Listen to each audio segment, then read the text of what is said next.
2020 বাফুফে নির্বাচন, সভাপতি পদপ্রার্থী কিংবদন্তি ফুটবলার বাদল রায়ের কাছে একটা ফোন কল।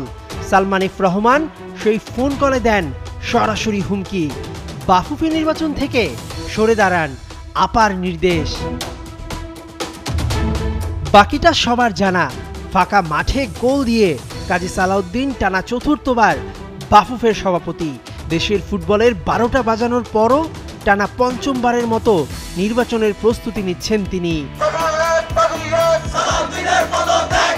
অথচ ক্লাবগুলো এই সংকটে কিভাবে চলবে তার খোঁজ নিয়েছেন কি তিনি? এত পাপ করেছেন গেল 17 বছরে, ভয়ে বাফুফেতেই আসছেন না। তাকে কি আর নির্বাচন করতে দেবে দেশের সংস্কারপন্থীরা?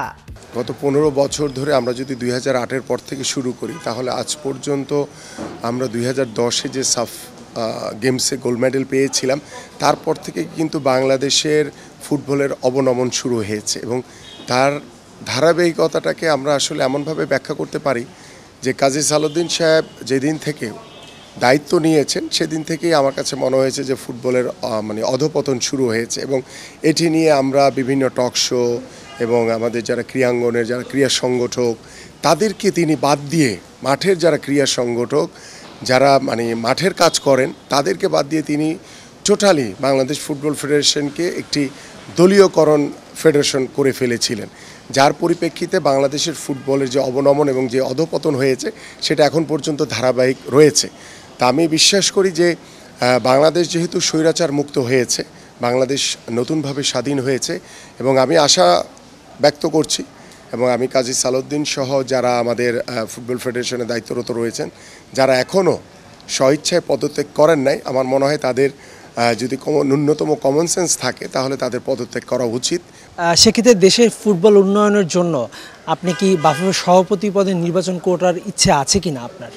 না, আমি এখন পর্যন্ত এইসব বিষয় নিয়ে ভাবিনি, এটা নিয়ে আমার মাথায় নেই। আমার বিষয়টা হচ্ছে এখন আমাদের বাংলাদেশটাকে বাঁচাতে হবে। বাংলাদেশটাকে স্বৈরাচার মুক্ত করেছি এবং বাংলাদেশে যাতে আর কোনো দিন কোনো স্বৈরাচারের আবির্ভাব না হয়, কোনো উৎপত্তি না হয়, এই বিষয়গুলি নিয়ে কিন্তু আমরা কাজ করছি। এবং আমাদের বর্তমান যে অন্তর্বর্তীকালীন সরকার, তারা দায়িত্ব নেওয়ার পরে আমরা বাংলাদেশ জাতীয়তাবাদী দলের পক্ষ থেকে আমরা সার্বক্ষণিকভাবে এবং এই দেশের সাধারণ মানুষ এবং আমাদের জাতীয়তাবাদী নেতৃবৃন্দ সার্বক্ষণিকভাবে এবং সর্বোচ্চ সহযোগিতা বর্তমান সরকারের প্রতি আমাদের রয়েছে। দেশের প্রতিটি ক্রীড়া ফেডারেশনে দুর্নীতিবাজদের কালো তালিকা করছে বঞ্চিত সংগঠকরা। পাপন, কাজী সালাউদ্দিন, শাহিদ রেজা, মিকু, কোহিনুর কেউই বাদ যাবেন না। কাজী সালাউদ্দিনের দুর্নীতির তদন্ত আবারও শুরু করবে দুদক।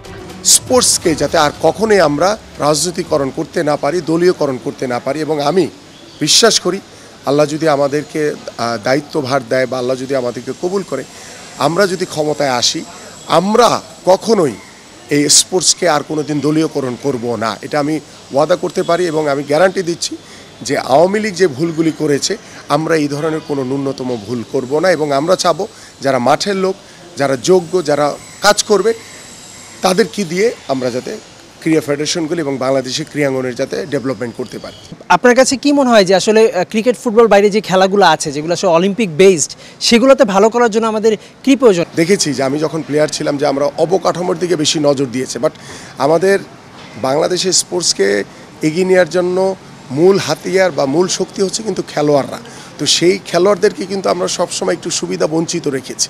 তা আমার কাছে মনে হয় যে তাদেরকে যদি আমরা সুবিধা দেই, তাদেরকে যদি ফ্যাসিলিটিস দেই, তাদের যদি পরিবারকে নিয়ে চিন্তা করতে না হয়, তাদের যদি শুধু সরাসরি তাদের ভিতরে প্রফেশনালিজম যদি নিয়ে আসতে পারি যে হ্যাঁ, আপনি পেশাদারিত্বভাবে আপনি আপনার স্পোর্টসকে বিলং করেন এবং আপনি এটা প্রতিনিধিত্ব করেন, আপনার যেই ধরনের সহযোগিতা দরকার, গভর্নমেন্টের পক্ষ থেকে সহযোগিতা দরকার, সুযোগ সুবিধা দরকার, সব কিছুই আমরা দেওয়ার জন্য প্রস্তুত। ক্রীড়াঙ্গনে সব মতাদর্শের মানুষ মিলে একসঙ্গে কাজ করলে ক্রিকেটে আইসিসি ট্রফি, ফুটবলে বিশ্বকাপ খেলার স্বপ্ন আর অলিম্পিকে মেডেল, এই সবই একদিন পূরণ হতে বাধ্য। মেহেদী নাইম, ৭১।